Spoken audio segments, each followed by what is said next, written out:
We're back at Zane's World. He has an amazing amount of things in stock.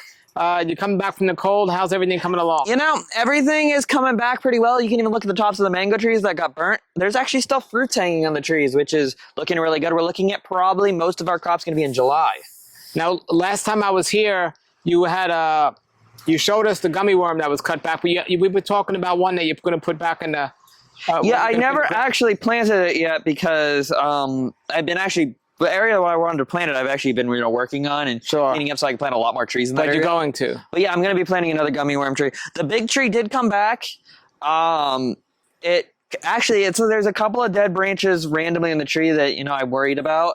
But for the most part, it came back fully. I'm going to put some air layers on it and I might trim it back really heavy. Honestly, the things that are responding the worst have been my jackfruits. My Excalibur Gold, which was planted about 12 years ago, died back mostly to about the 4-foot mark. There's a little bit of life here and there up to about maybe 7 or 8 feet. But I might just chop it back down to, you know, the like 5 feet and let it re-come back. And, you know, right now I'm kind of just still letting it do what it needs to do. And then later this summer, I'll go through and thin out all the excess branches that are trying to sprig up from the live area to where I can get it back to just, you know, 1, 2, or 3 main leaders. Gotcha. All right. Oh, let me get on here.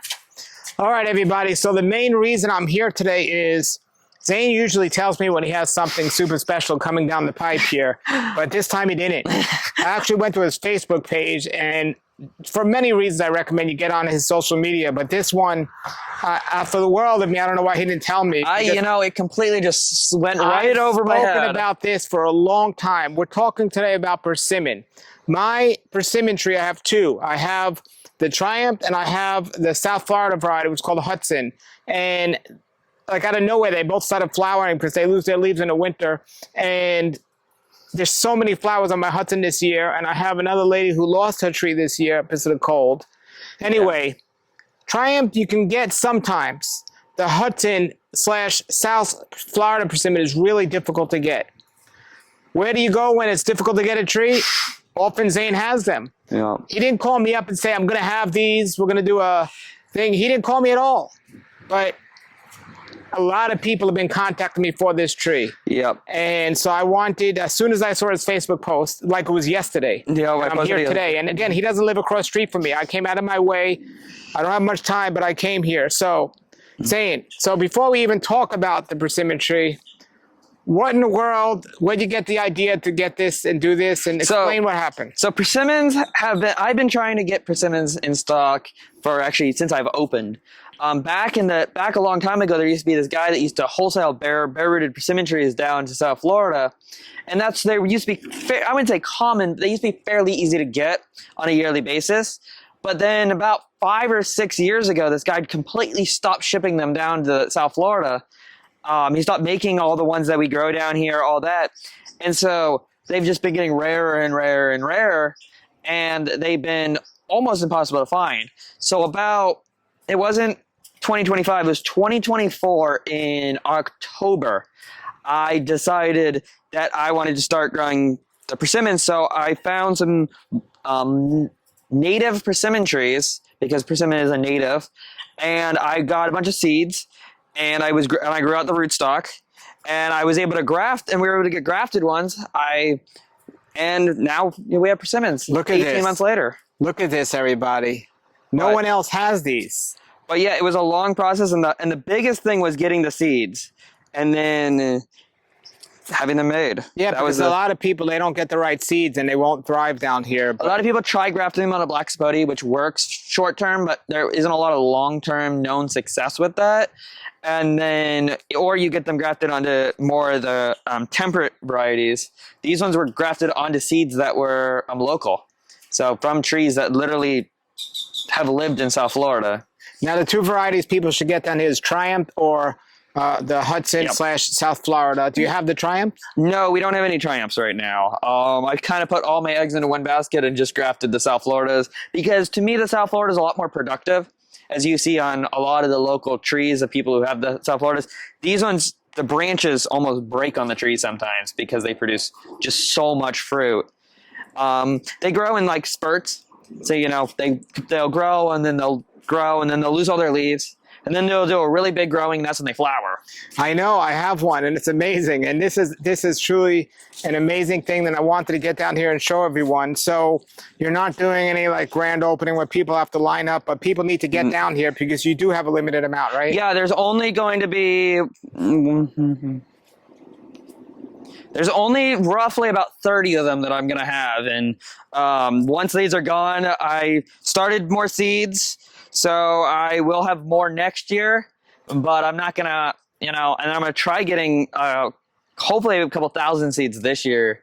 But this now is tell it us for this about year. the seeds, because when you say native seeds, tell us a little about that. So there's a lot of people with the native trees in their yard, and you just got to find people with the pair, because the native ones come in male and female.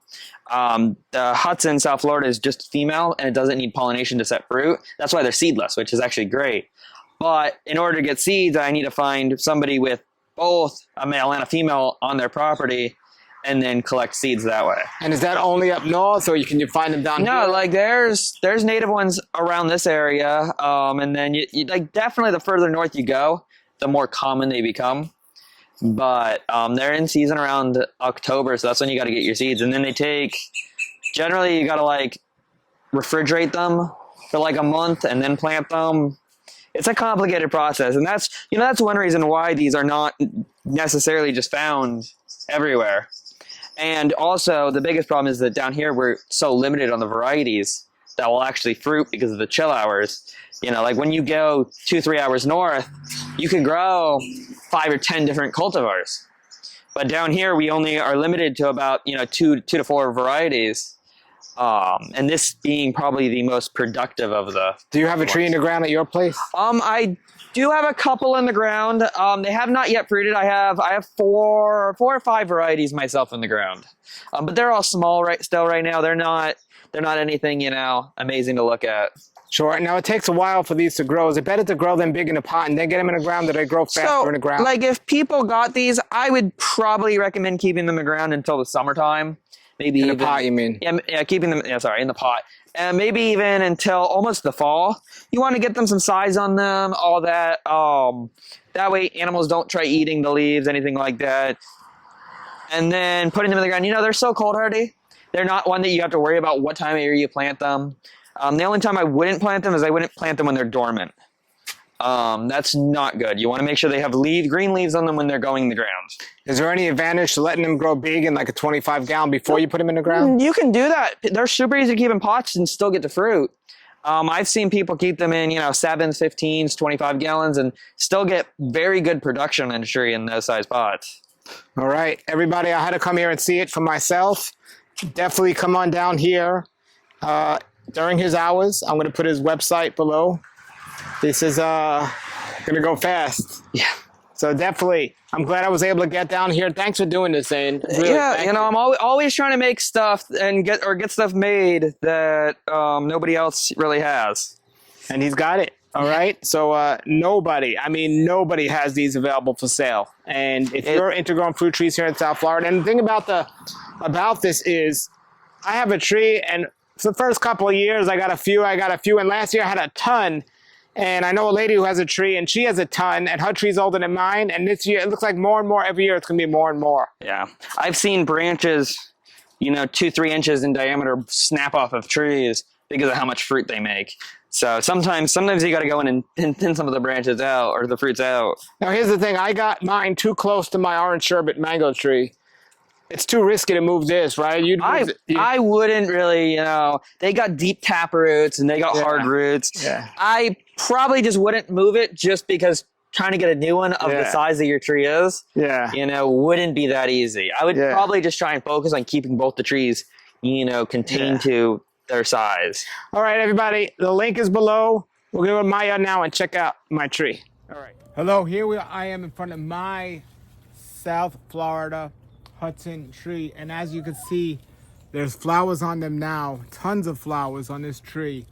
And these trees start out on the smaller side, but they continue to grow, and they're a little slow in getting off, but when they take off, they take off. Let me flip the camera around and show you, or there it is again. Now behind that tree is my orange sherbet, and I definitely planted these two close together. So you want to give it space because it looks like a small tree, but as it takes off in future years, it will get bigger, and you can trim it to keep it not too big. So there's the tree, and that's just this one side of the tree because my other tree is blocking this other side from growing, so only one part of the tree is growing. But as you can see, it's absolutely loaded, and there's gonna be a lot of fruits here. So I have to continue to keep the orange sherbet small so this one can grow, but this one's getting the bulk of the sunlight. I definitely recommend this tree if you're growing fruits in South Florida. Let's go look at my neighbor's tree. Here I am in my friend Ram's yard, and this is his Hudson, South Florida persimmon tree. And he got his around the same time as I got mine. And look at it. Tell us about how it's doing this year. Oh, it's really coming into maturity where there's probably 100 persimmons, small ones, just starting right now on the tree. It's beautiful. This isn't just one tree. It started out with this tree right here, and these trees right here, the roots will grow and sprouts will come up. Look at this. So you see, this is the original tree here.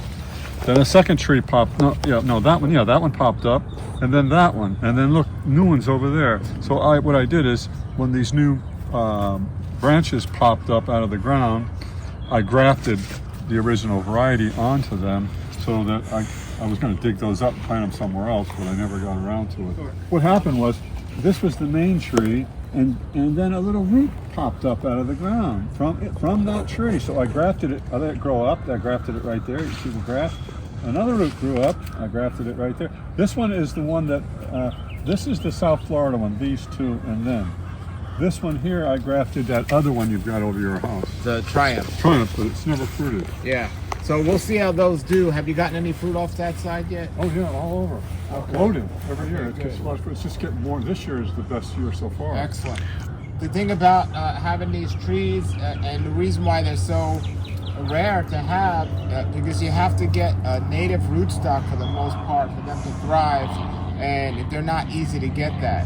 So Xain at Xain's World got it, and he has beads for sale right now, which is amazing. That's a great idea. If the seeds fall on the floor and they form a tree, they're not true to seeds, so don't just let them grow. But if you cut them and graft them, as you can see, it's working. So that's a great idea.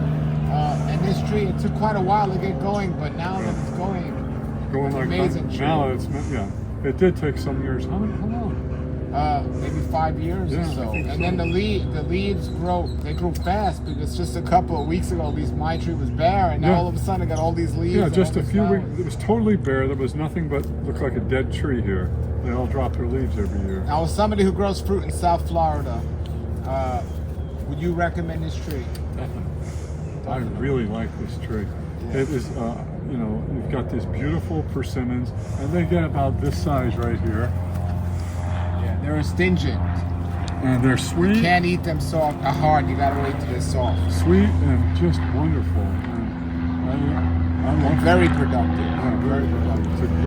And it will grow big, but it takes a long time. Yeah, once it gets a certain age, it breaks out. That's what's happened to this, and it's like, wow. I'm estimating there's 100 on here right now. 100 fruit. Yeah, 100 fruit. And Xain's World has these limited right now, and you cannot find these. I'm making this video because everyone's been asking me where they can get the South Florida / Hudson, because originally it was called Hudson, and then Nursery started making it and called South Florida, but it's the same one.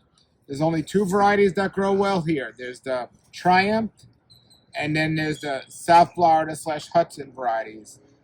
It doesn't get cold enough for other persimmons to grow down here on a regular basis. You might have 1 year where the chill hours might get low and you might get a Fuyu persimmon, but these do not need the same chill hours as the others. So these are the two varieties you get down here, and this one tends to be more productive than the Triumph. I definitely recommend you get this. Interesting enough, we have the Triumph here. This is the Triumph right here. Look, big enough to produce fruit. but it still never produced any. It Well- doesn't have any blooms, and we had cold weather this year. I have a Triumph as well, and we haven't had a great crop on the Triumph, but This came from your graph. from my thought pattern is the Triumph will grow just as well, but it takes longer to kick in Oh, because Miami fruit has Triumph trees that are humongous and they fruit amazing. well, that's good to know because I Yes. was thinking about getting rid of Yeah. it. But if it They does fruit eventually, amazing. Bill Lassard used to have it at Go Bananas. I think that was the name, and then Miami Fruit got the property, but their Triumph trees are out of this world. So, Okay. and they both taste identical. That's another thing. They both taste identical. So earlier, I think the Hudson is more productive. But